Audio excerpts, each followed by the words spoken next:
সোমবার গোটা বিশ্ব দেশের পাশাপাশি রাজ্য পালিত হচ্ছে ঈদ উল ফিতর অর্থাৎ ঈদ। আর এই ঈদ উদযাপন উপলক্ষে অন্যান্য বছরের ন্যায় এবছরও শহর আগরতলার মসজিদ প্রাঙ্গণে ঈদ উল ফিতর নামাজ আদায় করা হয়। সেখানে উপস্থিত হয়ে কংগ্রেস নেতৃত্ব প্রথমে গোটা রাজ্যবাসীকে ঈদের শুভেচ্ছা জ্ঞাপন করেন এবং এই ঈদ যেন হয় খুশির ও আনন্দের। তাছাড়া এই ঈদ যেন সকলের মধ্যে ছড়িয়ে পড়ে সেই কামনা করেন তিনি।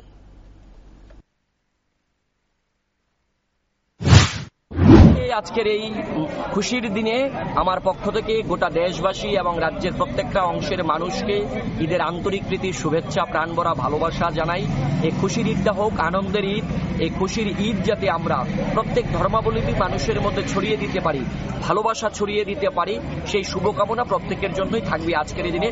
এবং এই খুশির ঈদ যাতে শুধু আমাদের মধ্যে সীমাবদ্ধতা না থাকে, প্রত্যেকটা ধর্মাবলম্বীর, প্রত্যেকটা জাতের, ভাষার, অঞ্চলের মানুষের মধ্যে যাতে এই খুশির দিনটাকে আমরা ছড়িয়ে দিতে পারি, এটা প্রত্যেকের কাছে শুভকামনা থাকবে।